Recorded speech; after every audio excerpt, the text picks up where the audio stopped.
For the thousands in attendance and the millions watching around the world, we are live and amplified. So let's get ready to podcast. Fire it up.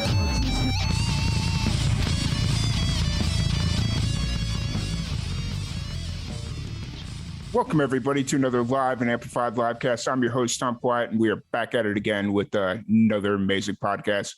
Today, we have a very special guest. We have Radick. How's it going today, Ray? Hi, thank you for having me. Absolutely, absolutely. I should have asked. I hope I pronounced your last name right. You did. Perfect. It's one of those things where it's like sometimes I just feel comfortable and I feel like I've got it, and then that's when I just fail miserably.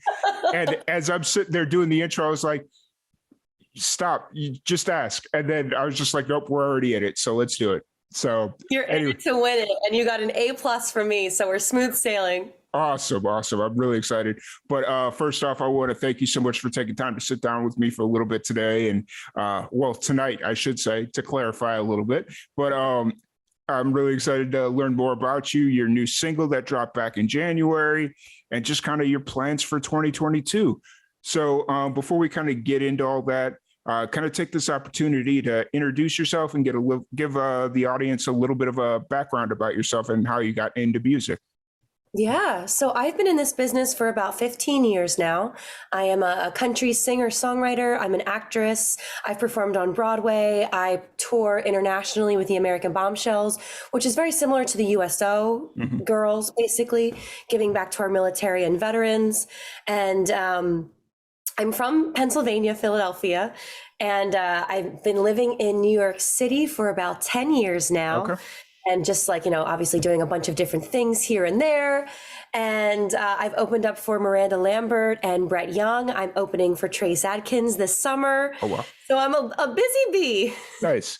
Hey, busy is good, especially after last summer and, everything that wasn't last year. So yes, definitely. It's really good that you're busy and picking up, and it's got to be exciting. So it's definitely exciting, but it's been a rough transition because during COVID, there's obviously no events. So a lot of us performers just kind of had an opportunity to rest. Mm-hmm. And now that event season is back, it's almost like a freight train where it's like we're gigging like 7 nights a week. A lot of us, I think one time, like a couple weeks ago, I had 5 gigs in 3 days. Oof. So it's been a little tough, but I'm very grateful for it. That sounds rough. Like, I can't even imagine doing 5 gigs in 5 days. Like me just working 5 days in a row. It's like, that's rough, but that's amazing that when you love what you do. Yeah, very true. But it's amazing that things have picked up so quickly.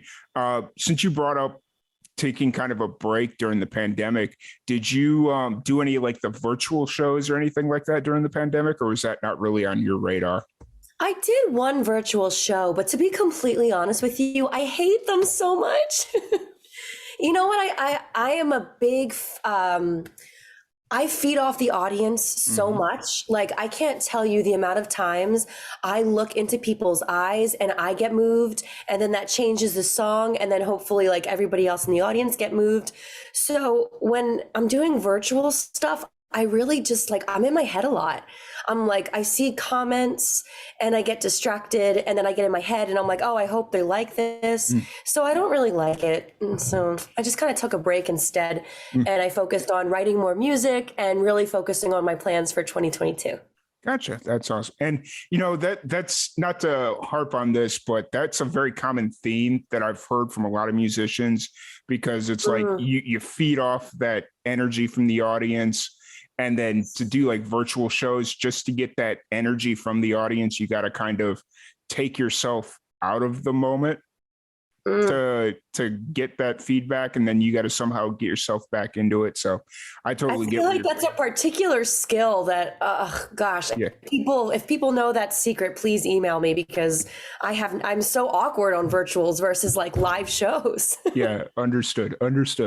But so you've got a busy 2022 coming up. You've got a new single that dropped in January, which we'll talk about here in a second. But let's take a step back. Who or what was like your first introduction to music? Was there like a specific person, moment, you know, what was your like first introduction to music?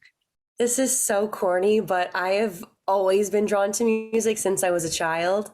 So my mother was a professional cheerleader, and I have a feeling she listened to a lot of music when she was pregnant with me, because ever since I was a child, there's VHSs of me just like singing and dancing around the house.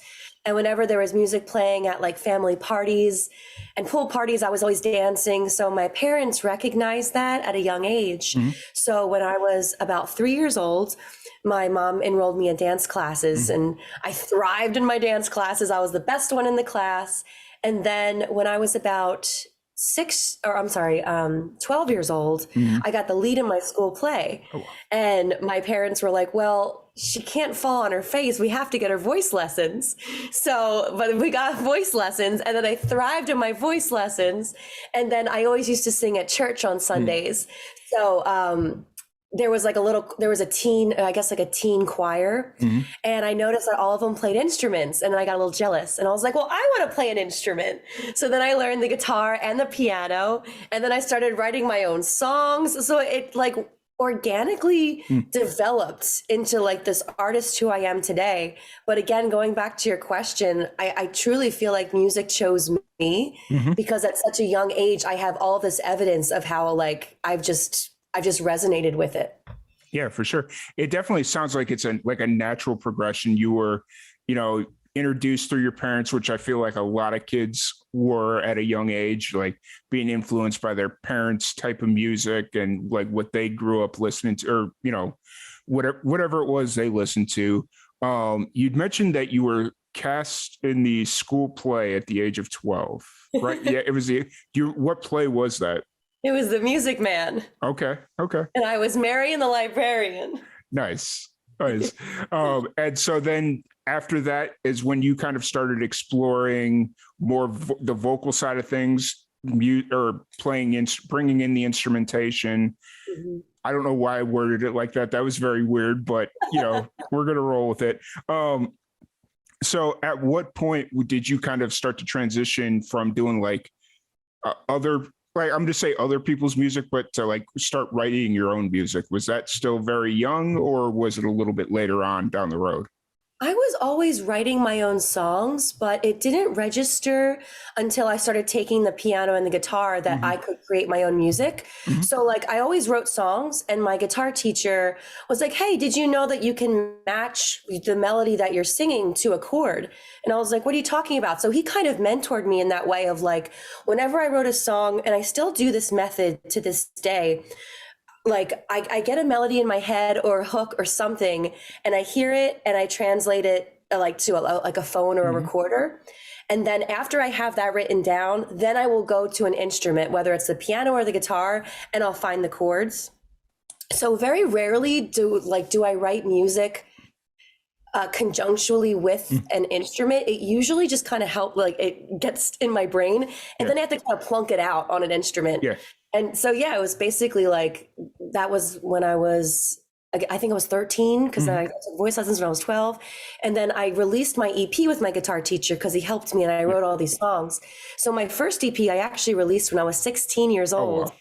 And I was like so cool in high school. I was like, I released a CD. I knew nothing about how to market it. So it was basically just like my own passion project. Yeah. I sang it at my school talent show. And then that was it. And then I went to college. You sold it at like school, after school, and all that stuff. I did. Yeah. Mom and pop shops, they probably still have my first CD from 10 years ago. It was so embarrassing. And it's funny because I look at it now and I'm completely embarrassed, but I also look at it and I say, like, that was when I was like at my most like truest form. Do you know what I mean? When you're 16 years old, like the world is your oyster. Yep. You feel like you can do anything. It's one of those things where it's like the world hasn't corrupted you yet. That's exactly it. Yes. Yes. And so it's like anything is possible. And in the back of my head, it's like, man, I wish I still had that mindset where anything is possible. The world Not change hasn't it. the world hasn't corrupted me yet, but yeah. So you were in high school, kind of grinding out the CDs, selling it, just doing your thing. And then you went off to college. Did you once you got to college, did you start taking a break from music, or was it full steam ahead? No, I actually took a break from music. So my parents and I, because I wanted to move to Nashville, and my mother's a teacher. And she was like, your education's really important. You don't understand this now, but I'm telling you that piece of paper is really going to help you in life. So I made a deal with my parents. I said, fine, I'll go to college. But after college, I'm going to Nashville. So I went to DeSales University and I got a scholarship for musical theater. And I was like, all right, well, this kind of is the best of both worlds. I'll get a little bit of acting, which I don't really know much about, but it has a music side and I'll learn about the music. And then when I went to college, I actually fell in love with acting and I became a really good actress. So I actually spent most of my college days putting music on the back burner and really understanding the world of acting. Yeah. And then after college, it was either Nashville or New York. And I was like, you know what? I was like, since I'm a pretty good actress, I'm going to move to New York because I can do both. I can go to Broadway, I could go, whereas in Nashville, it's just music. Yeah. So that's why I ended up in New York City. And, I've had like a Super Bowl commercial. I've done a bunch of different national commercials and stuff. And then I was able to balance acting and music for a little bit here. And then it wasn't until COVID hit. And right before COVID, I was like, you know what? I never actually pursued music, like songwriting full time. And so that was when I really started to get back into it and marry what I've learned from acting, the psychology of people and society, with my my original love, which is songwriting. For sure. So I have to ask, what Super Bowl commercial were you in? It's cottage cheese. It's Hood cottage cheese, and it's to the song "Take on Me" by Aha. And I'm the girl who's in a blue sweater with glasses, and I'm looking at the yogurt and the cottage cheese, and I'm like, ooh. I only dream of the day that I could make commercials because that's what I do in my job. Is I'm a creative services producer, so I like make commercials and all that stuff. And it's like I could do Super Bowl commercials, but that's only if the TV station I'm working for has the Super Bowl that year. Yeah. And so it's like every 3 years or whatever it is, when that comes around, it's like, okay, this one commercial that they're paying, whatever it is, I'm going to break out all the stops. We're going to make it amazing. We're going to do so it's incredible the amount of money and effort and work for people put in for 20 seconds. Yeah, for sure. It is wild. And some of those Super Bowl commercials are so memorable. So. And I think the funniest part of it, for those of you who are watching, I'm actually allergic to cheese. So when we were filming it, I would take a bite of it and then they would say cut and then I'd spit it out because otherwise I get an allergic reaction to it. Oh, I'm surprised they would actually have cheese in there. If they knew you were allergic to it, I'm surprised they wouldn't just make it whipped cream, something that looks similar. Well, they said I didn't really tell them I had an allergy because I was afraid they weren't going to cast me, so I didn't say anything. But instead I was like, I just don't want to gain weight, so I just pretended like I wasn't hungry. Gotcha. That makes sense. Behind the scenes fun facts for you. Nice. So this was obviously after you got out of college, correct? Once you started doing the acting and did the Super Bowl commercial. And then at what point did you start picking music back up? So I always did. I always sang for wedding bands on the weekends because it's great money and I could just sing and do my thing. So I always did that in conjunction to my acting and my modeling career. And then, like I said, it wasn't until I want to say right before COVID. And I was like, you know what? I was like, I love doing weddings, but I've also never really tapped into my songwriting ability. I did when I was younger. And I said, I have a lot of experience now. And it was always like a stone unturned. So I thought, you know what? I really want to try this out and see if I'm good at it. And like everybody's really good responses about as an artist, as a lyricist, as a storyteller. So it was kind of like tapping into who I used to be. Mm-hmm. Do you know what I mean? Yeah, I got you. And discovering myself. Gotcha. And it was at that point at the beginning of the pandemic, you started working on the Radick album. Mm-hmm. Let's talk about that album because that is your like big project that you have out. How was it beginning of the pandemic you started writing it, or were these songs you had been sitting on for a little bit that you? Oh, we were sitting on, actually it was a little bit of half and half. So okay. I think the pandemic it really hit New York in January of 2020, I believe. So we started going into the studio in November. Mm-hmm. So we wrote Keep 'Em Guessing and In a Memory in November. So we had those done, thank goodness, which are like my favorites. Yeah. And then everything else we had to do virtually, which was just insane. So the way that we kind of worked was I would send my production company a melody of something that I was listening to. And then they would send me back like a rough track. Mm-hmm. And I'm like, okay, great. So we had the structure of the song. Yeah. And then I would write lyrics to it. And then I would send them the lyrics singing back to it. And then they would send me. So it was basically like a whole back and forth ping pong thing over the whole pandemic of just like trying to finish these songs. And there was a couple times where I was luckily able to go into the studio. Yeah. But it was a huge challenge. Well, because I'm assuming you're referring to like when the COVID numbers would dip and they're like, oh, we're out of it. Let's open things back up. And then I'd rush into the studio and I'd record something. And then it was like, wait, never mind. We have another strand. And you're like, damn. All right. We're going back. That's, yeah, I remember that because when I was for work, they were like, okay, in March, everybody go home. And then like June or July popped around and they're like, okay, things are starting to open up. We're going to start gearing to get people back into the office. And it's like 3 weeks later, nope, no, we're not. Sorry, guys. See, we'll let you know. And then winter hits and then it's next summer and it's like, all right. Was crazy. And then of course, the whole Black Lives Matter movement happened in 2020 and like everybody was just going insane. Mm-hmm. So it was like, I felt like it was a huge challenge, mm-hmm. but I was so thankful that I had at least 2 singles that was like kind of done and shelved. Yeah. And I even have music videos that I filmed for them. So luckily I was like, okay, Keep 'Em Guessing, In a Memory, check. Yeah. Music videos, check. And I'm like, all right, let's focus on one song at a time. Yeah, and then I filmed, I hired a film crew to come to my house, my parents' house in Pennsylvania to film Sorry's Not Good Enough. So Sorry's Not Good Enough, that music video is my house because we were in lockdown. Yeah. I was like, but I need to release this music video. So I was like, everyone, I assure you, we don't have COVID here. Please come. I'll pay you all. We'll have some dinner here. So it was a nice day. Gotcha. Yeah.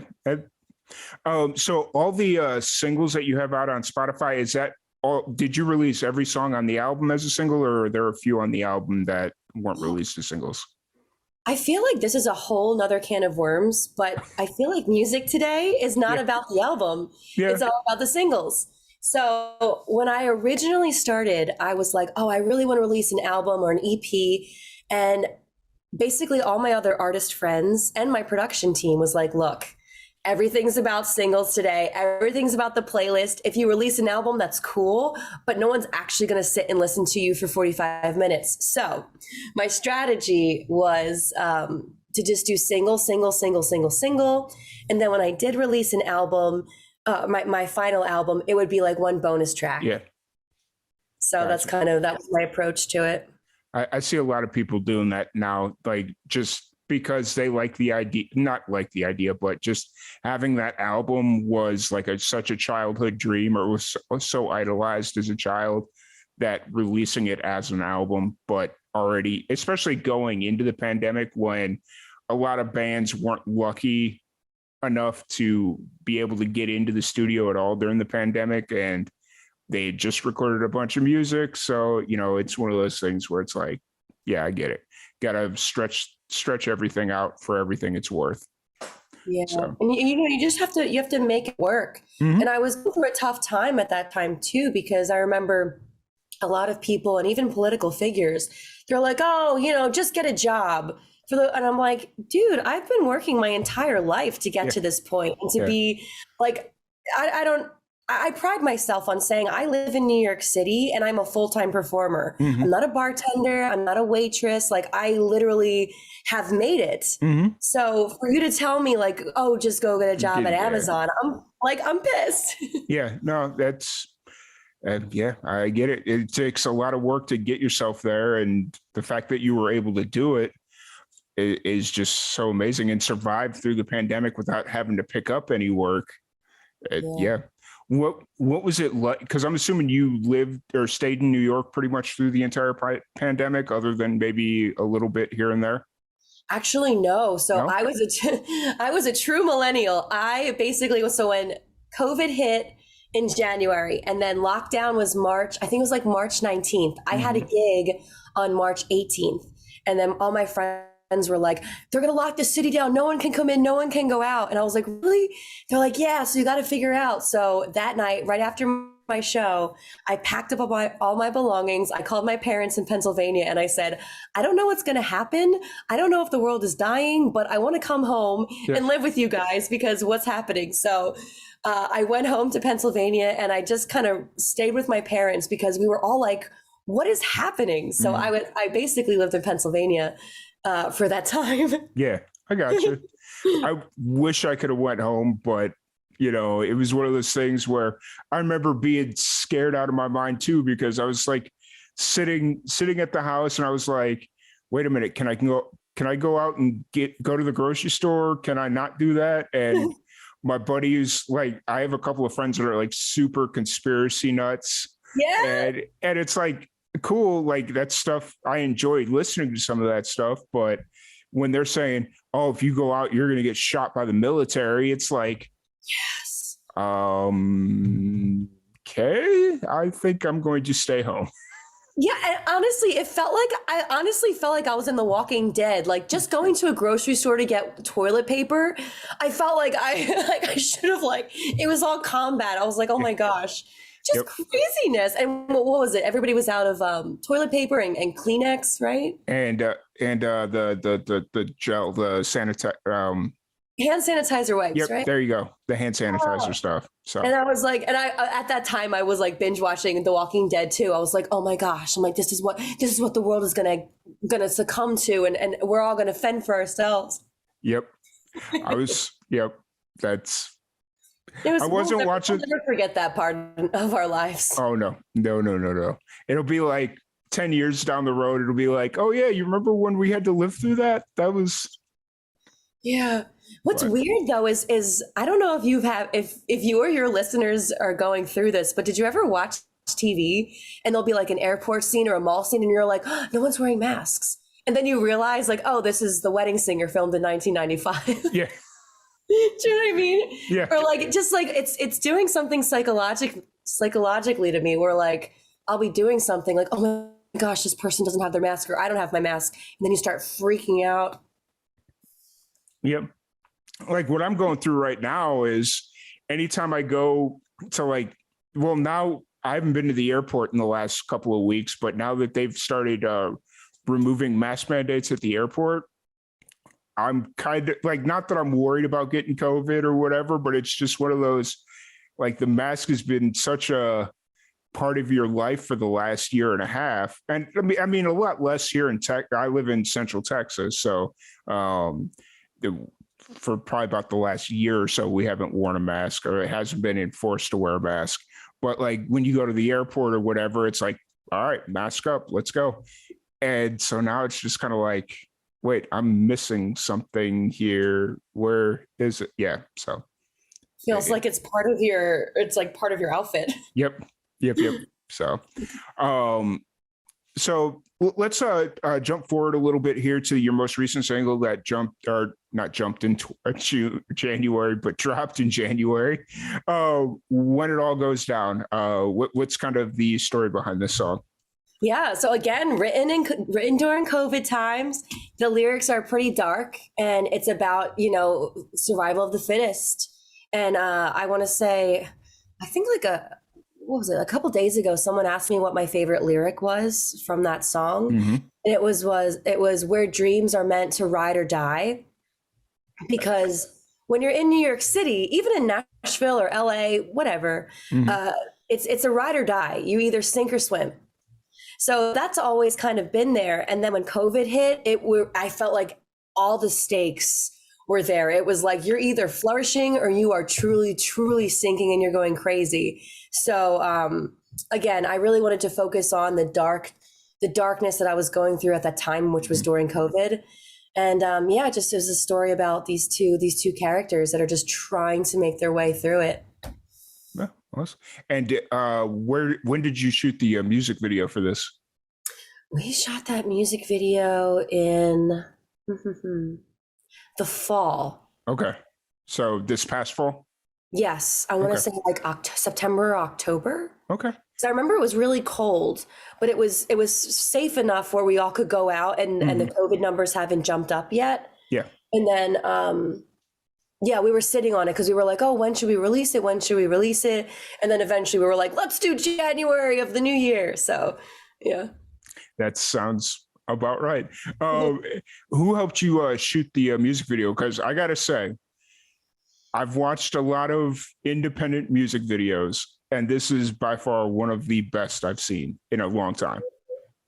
Thank you very much. We take pride in working with professionals here. Nice.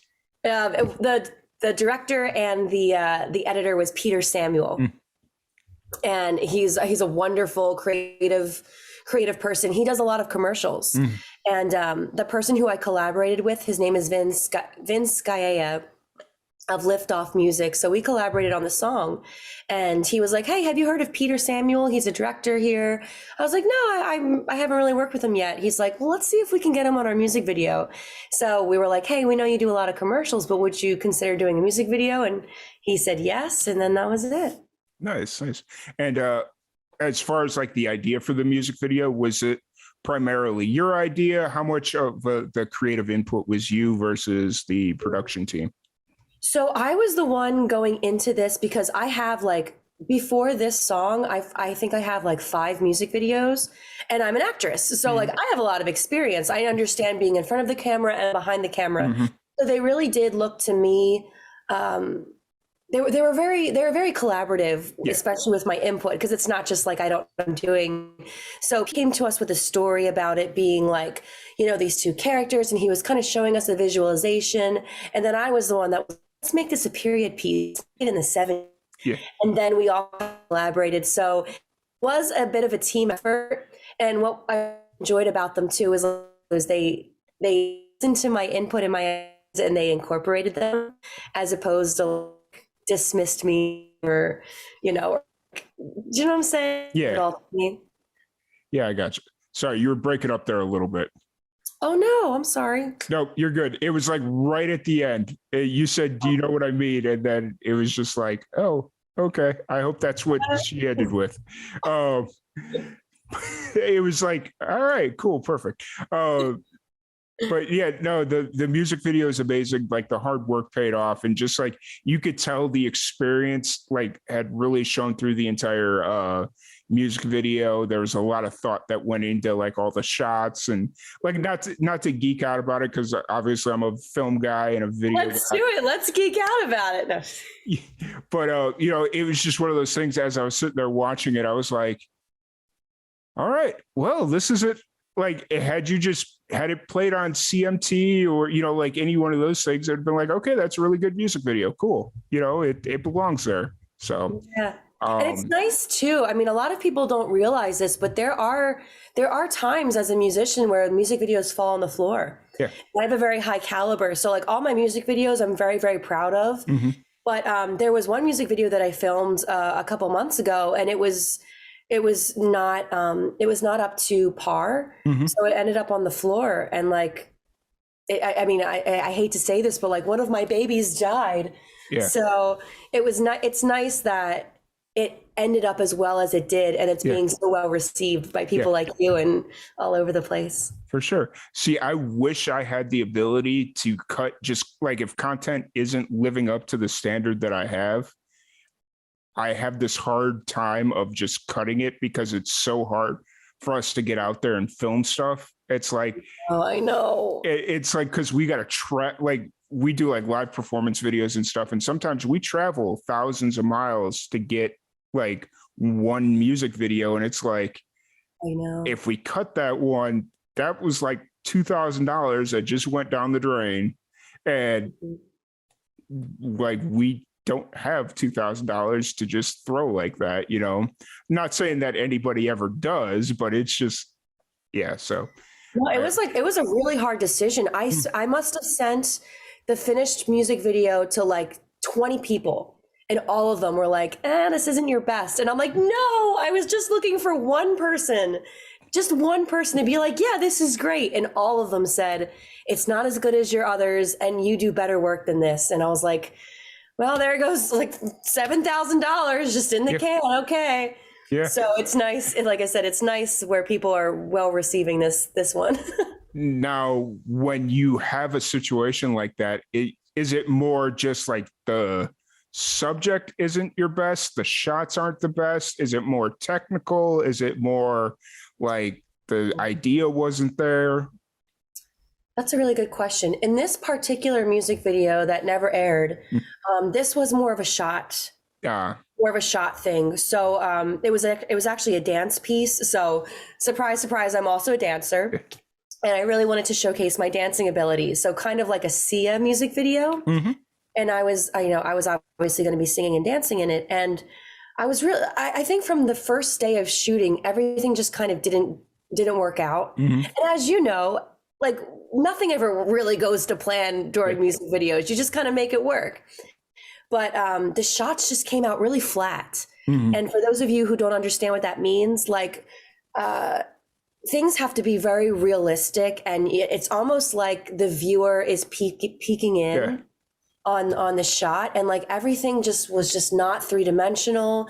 And what else was going wrong? There was no depth in the shot. Is that? Yeah, there was no depth. And even when we tried to play with special effects, it just didn't look right. Mm-hmm. And we tried everything. I was like, let's do animations, let's do cutaways. And like, I was working with the editor, like, I think I met with them like every single day for a week, Mm-hmm. and we just could not find it. And I was like, no, I really don't want to let this go. And that's when like I sent it to people, and they were like, I think this is just meant to be on the floor. And so, yeah. And I mean, you could always come back later on and just like not release the music videos in full, but do like hey, here's like 5 music videos that just weren't good enough, and just do like your own. I've seen some. I don't know if I want that on the internet though, because people are ruthless. This is true, but like I've seen like famous YouTubers do stuff like that, where they go to like videos that they tried to produce and they didn't work out for whatever reason, whether it was the content or like the technical stuff. And not saying that they're not getting roasted in the comments, but it's just like interesting stuff, because you see a lot of content creators and entertainers that everything they release has this high quality standard. And I think it kind of doing something like that kind of humanizes them a little bit. And it's like, oh, they do make mistakes. They can make mistakes, and they're owning it, you know? I love that idea. I think it would have to be spun in the right way. Like you said, it has to be packaged. Like, oh, this didn't really make the cut, and really push that. And you'd have to like really explain why, like, because for me, that's always really interesting, is to find out like, oh, why don't you like this? Like, because to me, like there was some, like the one guy that I was watching, he does like some YouTube videos. He was explaining why some of the stuff didn't work. Like the last shot was out of focus, and it just kind of threw off the entire video, and all this different stuff. And it's like, but that was still like would have been a really good video. Like all the other stuff was there. So, you know, it's just kind of interesting to kind of get that inside look of the mind of a creative. That's a great idea. Thank you for that. Yeah. So I mean, I'm not saying you have 5 music videos, but like what once you get to that point where it's like, okay, I'm at a point where this isn't going to completely hurt me, but it's, it's definitely something to entertain and would be fun because as long as you're not taking yourself too seriously. No, and that's the thing that I want to say my fans are so great about is they know I'm a little goofy Yeah. and they know that I have a great sense of humor. So I never have to worry about my fans because they're so generous in that way. It's the strangers where they're like, who's this girl? And it's like, okay, let's chill out for a second. Like we're all just making fun of ourselves. That's who I really have to worry about. For sure. For sure. The people that don't know. Yeah. Yeah, like everybody just relax. It's a stupid music video that didn't work out, like. Yeah, I gotcha. So for When It All Goes Down, is this single leading to another album, or do you kind of see yourself staying in the singles realm for right now? Staying in the singles realm. Yeah. Everything today is all about the playlists. Everything today is about the singles. So I'm really going to focus on that. And I'm actually going in the studio next week to do my next single. And I'm so excited. It's going to be awesome. And I've got 2 new singles I'm doing, but obviously I'll release one at a time. So this one's got more of like a summer spring vibe to it. Nice. And yeah, like I get really excited too, because now that, so this is kind of like a side story, but I started directing my own music videos. Yeah. So now that I'm directing my own music videos and I'm acting in them, I'm like, with every song that I write, I can see like, okay, so I want this to be the color scheme and I want this to be happening and this to be happening. These are the props that I need. This is the era that I'm thinking about. So it's almost like I'm putting together like a whole movie and I'm the music supervisor and I'm the actress so it's like, it's really fun. It's like a whole package. Yeah, for sure. That's like when you just know what you want, it's easier to just kind of do it yourself. Totally. And yeah, maybe have people there that could just like make sure what you want is getting across, because when you're acting, you can't look in camera and see, oh, hey, because I've done that before where the actor tries to direct and it's like after every shot, we got to watch the playback and it just makes everything like super long, like not to go into the weeds on a lot of stuff, but yeah. No, but that is me. Yeah. Sometimes I'm like, I need to see the playback. And then I'm like, I am that person, I will say. Hey, but there's nothing wrong with it. But if you have somebody that you trust to be like, okay, we don't really have time. Like if it's an intimate scene or like a serious scene and you don't necessarily want to take yourself out of the moment, let them do their job. You do your job. Yeah. So totally. And then there's, you've got your main film and then you've got B-roll. Yep. So like, just let, maybe this will be the B-roll. It doesn't matter. And you just kind of let that go. For sure.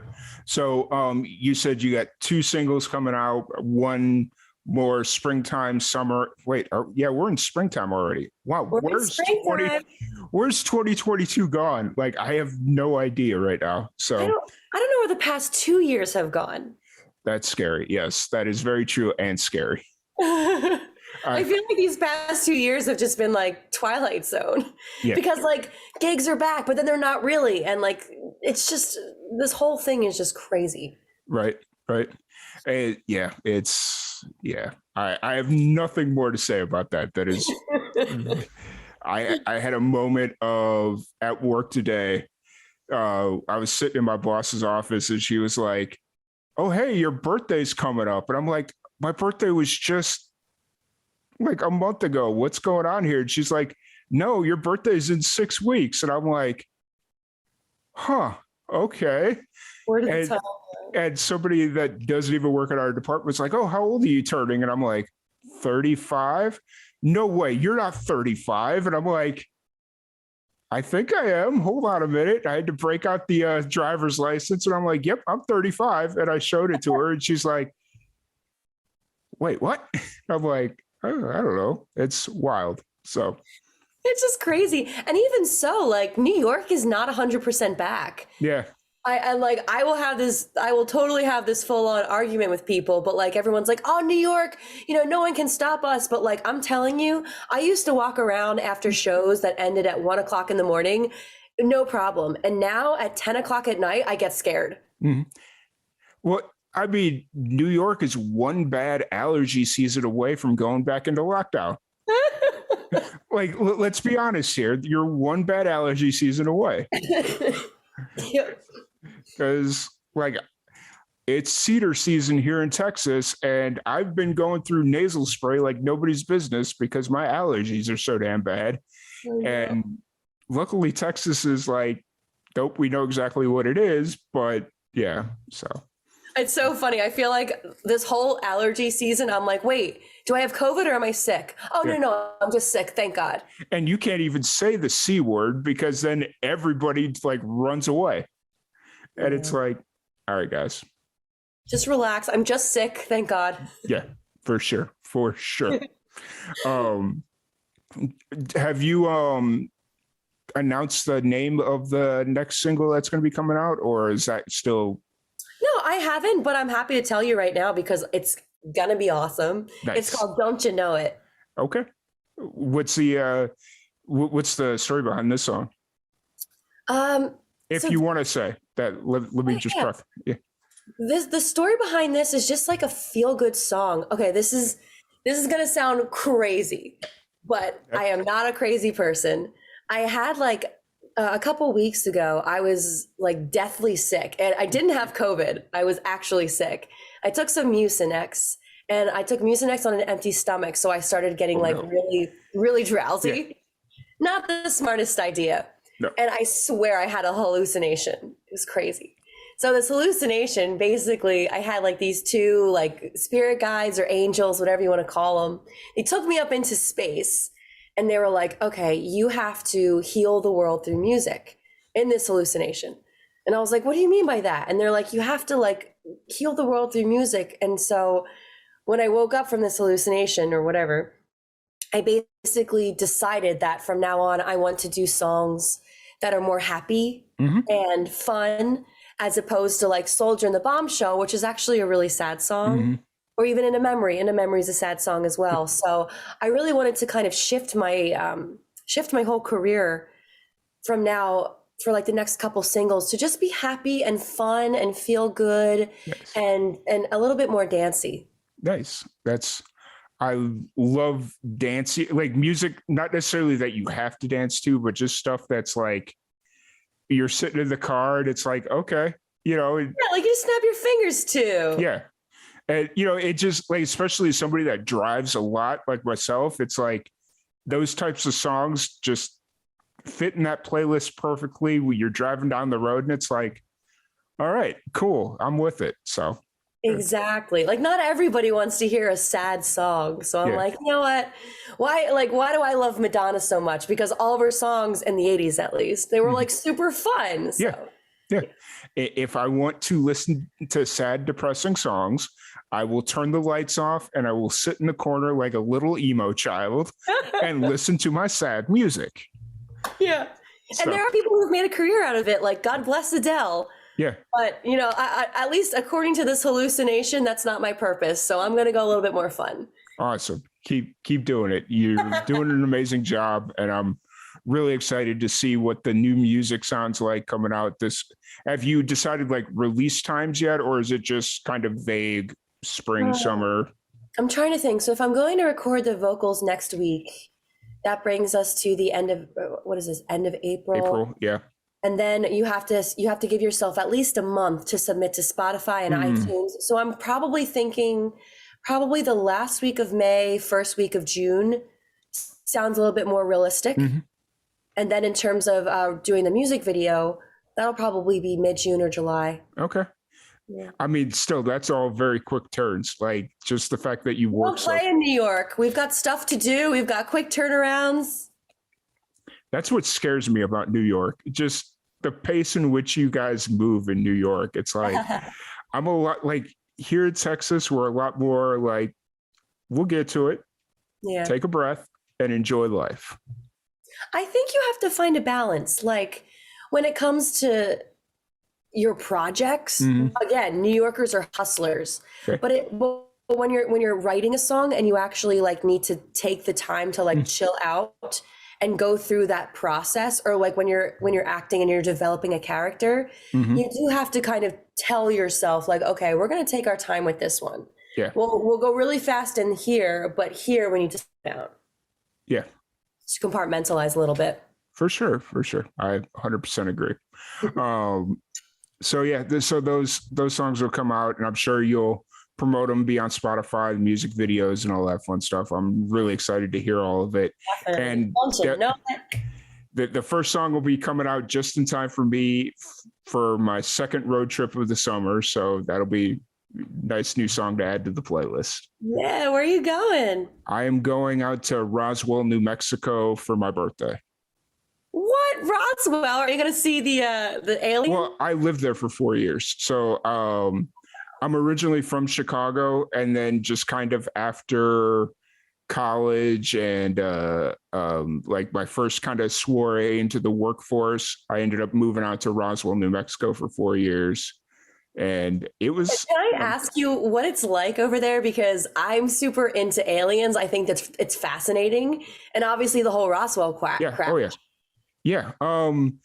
So a lot of the locals can't stand the alien thing, which is interesting because it's like they bitch about the city not having any money or any of this stuff. And it's like, you have a $1 billion brand sitting right there that could make Roswell, New Mexico, the Disney of the Southwest.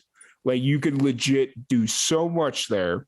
And they're like, yeah, but we don't want to deal with the tourism. And I'm like, well, then stop bitching about the lack of money and the city not wanting to do anything. So that's a thing. But they've got some cool UFO stuff. They do like a UFO festival every year. I think this year's the 75th anniversary. Oh, wow.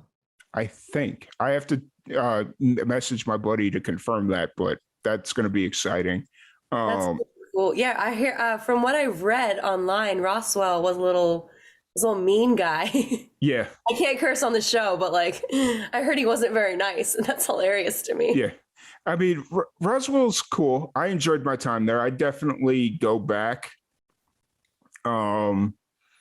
But there's also like a certain salary cap for what I do in TV and video production. So I'm not going to make above $40,000 a year living in Roswell, New Mexico. So it's just kind of like, makes sense. Yeah. So, but have fun on your road trip. I can't wait to be a part of the playlist. Oh yes, you will be on the playlist, and then from there, I know I go back out there for UFO Festival in July, and I need to go see my dad at some point down in Florida. So cool. It's all over. And then my sister's pregnant; she's giving birth in September, so that'll be a trip to Indiana. So yeah, all over the place. Just the regular road warrior.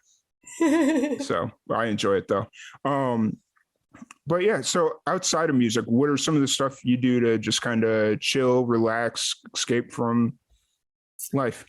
These are my two modes. I'm either like crazy workaholic or I'm a complete bum. So when I'm not like on the go doing 50 things during the day, I am totally lazy. So I love watching TV. Nice. I love working out and eating. That's fair. I'm super lazy. That's just like that's all I really want to do. Nice. Have you watched anything good on TV? So I've been when it comes to TV, I usually like to stick with the good stuff, which is probably why I movie quote so much. Yeah. So I'll watch like Adam Sandler movies. I'll watch Jim Carrey movies. Yeah. And the shows that I've been watching in terms of shows is Arrested Development. Okay. I love what have I been watching? The New Girl. Okay. Gotcha. And then something that my friends told me to watch is they told me to watch the new season of Bridgerton. So I'll have to start on that soon. So actually, it's funny. Last week at work, they were talking about one of our coworkers looks like somebody on Bridgerton, or No, it's not. They look like it. There's a two people that they act like the main characters of Bridgerton. That's what it was. And they're like, "Oh, you got to watch the show for it to make any kind of sense." And I'm like, I So that basically means that they're attracted to each other. yeah, pretty much. And it's just like I'm good. I think if I don't need to watch Bridgerton if I'm watching it play out in front of me at work. You know, I think Bridgerton is more for girls. If you're a guy and you like silly stuff like Austin Powers yeah. and Dumb and Dumber and The Wedding Singer, then I would say do not watch Bridgerton. You would not like it. Amazing. I love The Wedding Singer. I was watching it on whatever streaming platform it's on. That show is. I love The Wedding Singer. Then, of course, I love Steve Buscemi in The Wedding Singer. He goes, "Ooh, I like her." Steve, yeah, yes, that is amazing. And then, for whatever reason, I quote Talladega Nights all the time. It's I like to think baby Jesus has a baby in a manger. And my go-to quote anytime anybody asks me how I'm doing, it's I'm all jacked up on Mountain Dew. And I do it with the little Southern twang. They'll be like, Tom, are you all right? And I'm like, no, I'm all jacked up on Mountain Dew. And I get the best reactions. And it's like, I've got that one in my back pocket at all times. That's great. I love movie quoting so much. Like I could do this all night. Yeah. It's just like Walker, Texas Ranger, get back here. I gotta go watch that movie again, even though I just saw it like 2 weeks ago. It doesn't matter. It's so funny. Yep. And then I just watch the same movies over and over again. I was watching Step Brothers the other day and like Superbad. I'm like, these are classics. But it's because like they're good movies. You want to keep watching them again. Yep. I don't want to take a new chance on a new Netflix show if I don't really know that it's going to be good. Yeah. Hey, so, did you speaking of like Will Ferrell movies, did you see the Eurovision movie that came out? What was that, 2020? Yeah. What'd you think of that movie? I did not like it. No? I thought they were trying too hard. Mm-hmm. And I love Rachel McAdams. I think Rachel McAdams is awesome. But like I didn't think she was very funny. Yeah. And so like watching her like trying to be funny, but she wasn't really pulling it off. And then Will Ferrell was like trying really hard. I was like, oh, I just couldn't get into it. Yeah, I got How about you? Like, I mean, there's some of those movies with Will Ferrell that he's trying to cover up for the other person's lack of comedic timing or whatever it is. And it's like, all right, cool. But yeah. Have you seen the show on Netflix called Norsemen? I just saw an ad for that. I haven't. It's really funny. Okay. It's very dry humor. I feel like if you like Will Ferrell, then you have a specific sense of humor. You have to watch with subtitles because they have very thick accents, but I think the show is hilarious. It's like so dry funny. You should see it. All right. I will have to watch it. I will add it to, I got to, like, there's some stuff that I got to finish watching on Netflix. Like I got to watch the last season of F is for Family.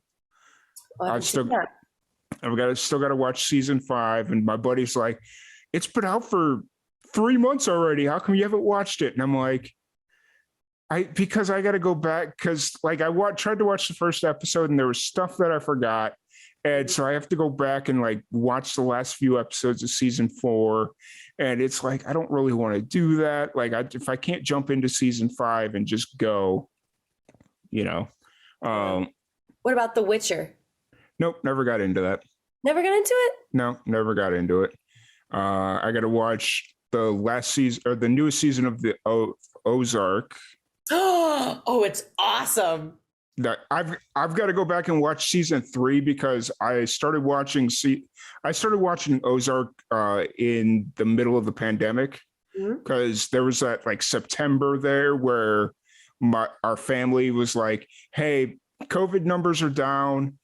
Let's go to Kentucky and just have a little family get together and just like do a family thing because we hadn't seen each other since Christmas in 2020. So it's like, okay, or in 2019, I guess, technically.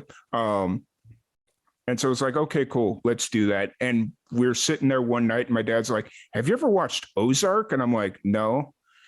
And he's like, okay, we're going to watch this. And he throws on the first episode. And I'm like, Dad, I'm not really in the mindset to watch a new series right now, but, okay, fine.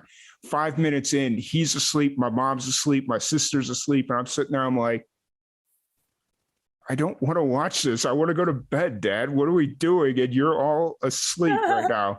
And so then I ended up falling asleep. And then the next morning it was like, okay, let's watch this. I'll give it a shot.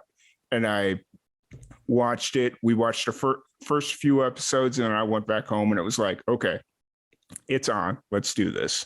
Nice. You're going to like the next season. It's pretty good. Awesome. I can't wait.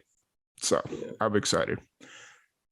But anyways, so that went on a lot longer than I thought it would. I didn't realize that we just go down an entire rabbit hole of random movies. So one thing I will say about myself is I am a total movie nerd. So I am happy to talk about movies instead of my music because they're so much fun. Nice. So let's talk about, you said you'd done a little acting. Have you done any like movies or anything like that? Or Yeah, I've done a few independent films. I've won some awards for Best Actress. Nice. I think they're on Amazon, but I'm gonna be honest, I don't know because it's been so long and I don't really care to watch myself. But yeah, if you go on my IMDb, so I have two different names. My music name is Ray Radick, and then my movie name is Rihanna, Rhianna. So I have an IMDb page under Rihanna Radick. You'll see like my awards and whatever stuff I've done. Awesome. I will have to check that out because I would have just searched Ray Radick because that's the information I had. So yeah. Gotcha. Two different stage names to compartmentalize my life. Hey, it works. It works. So one thing we do on every podcast, and I have a feeling this is going to be a lot more fun.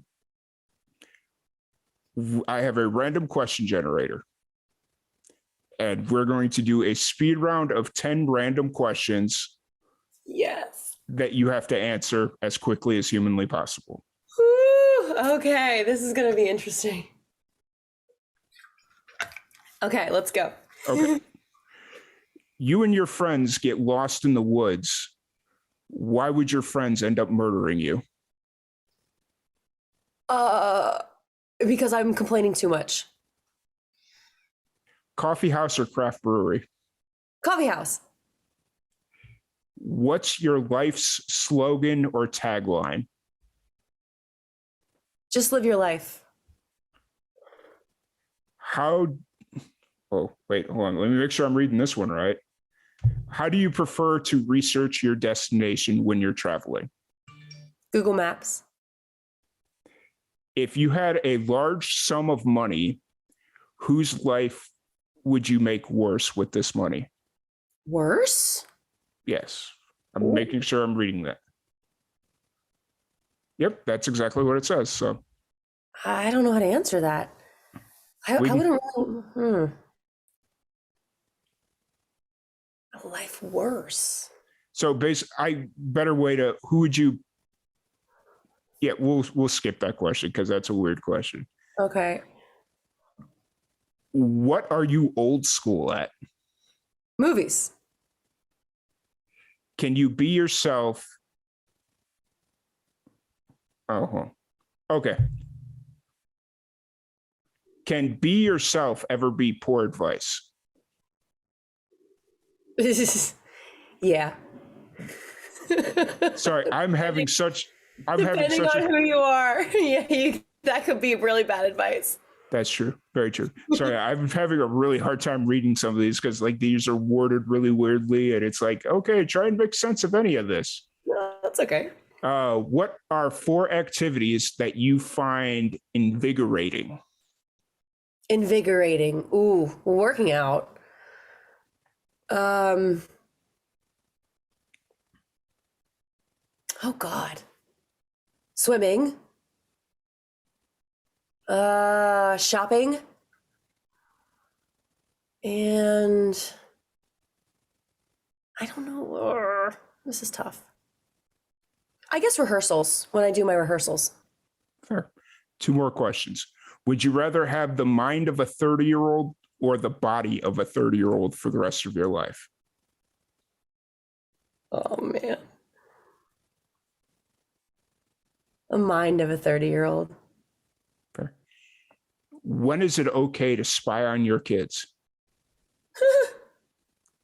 When you think that they're up to no. Oh. This is probably why I'm not gonna have children. I was gonna say, like, when you think that they're up to no good, you're allowed to spy on them. Fair. And we're going to ask this one because I think this one will be fun.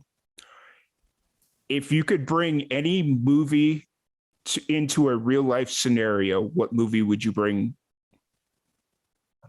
Ooh, this is a good one.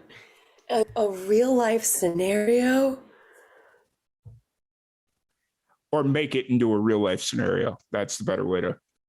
My mind is so awful. At first, it was like Ghostbusters, but it was like, nah, that's probably not a good idea. Oh, the Stay Puft Marshmallow Man. Something that could be real. Honestly, I know this is going to sound cheesy because we just talked about it, but The Wedding Singer. That's fair. Like, it's so fun, and like everybody had like such fun clothes, and she's like, Glenn, Miami Vice, you're gonna miss it. Like, that's hilarious.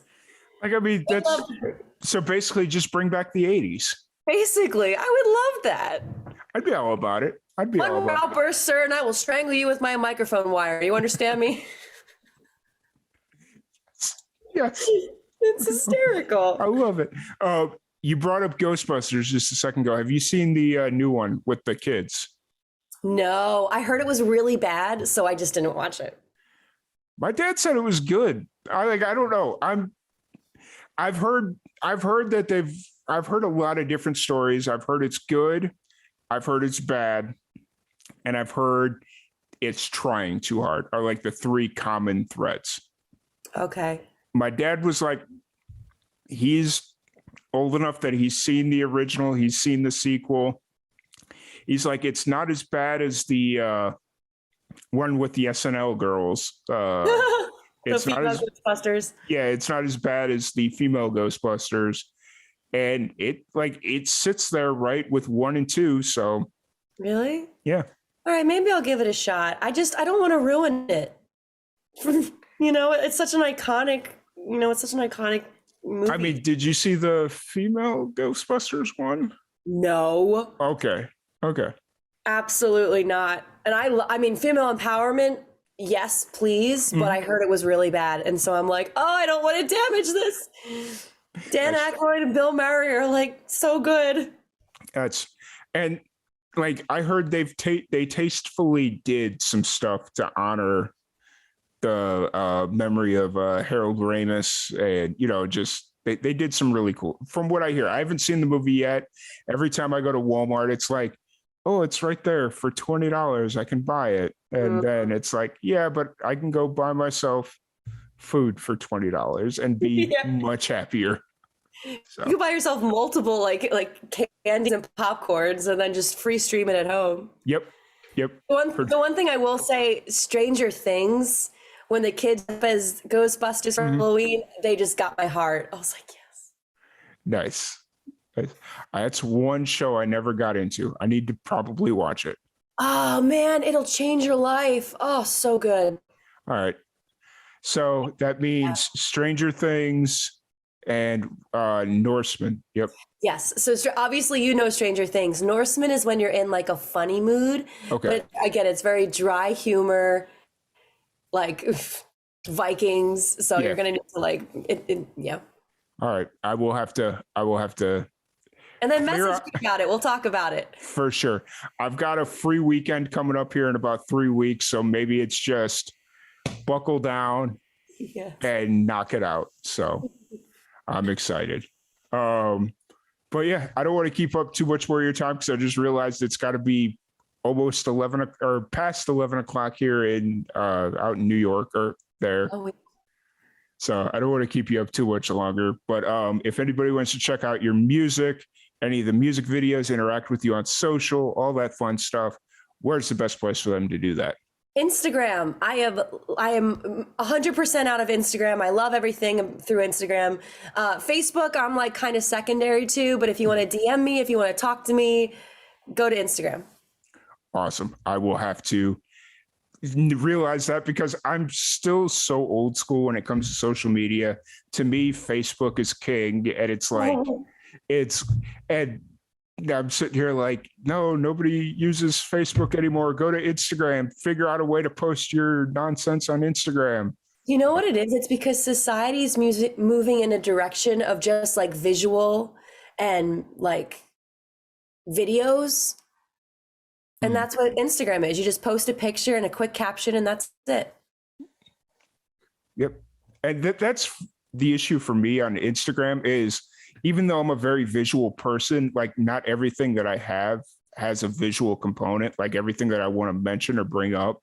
So that's the hill that I'm trying to get over on Instagram. But you're in movies. You could just find like a quick snapshot of something. I wish it was that easy. I wish, but you know, it'll be a hill that I will get over, and I'm trying so hard, but yeah. Social media just sucks. There's so many things you have to do. So I'm looking at the chat here in reference to the Ghostbusters, the new one. They are saying that they've heard it was good and it captured the spirit of the original. Okay. Then I will see it because of you guys. Okay. Cool. Now if you don't like it, you can blame me. I'll take it. That's fine. I will. I'll make a post about it. I was like, everyone who told me to watch it, it was the worst 2 hours of my life. Nah. It's like 2 hours. I'll never get back. I'll never get it back. Yeah, it happens. But once again, I do want to thank you so much for hanging out with us. Before we wrap this up, do you have any advice for the young musicians out there? Oof. Figure out what your strength is and focus on that. Play an instrument. Playing an instrument really, really, really helps communicate with people. And it's not about you, it's about the people. So if there's a charity or something that you want to donate to, I would say try and find like a way to give back to the community in that respect. And also it's not about you, it's about the people, meaning it's not really about what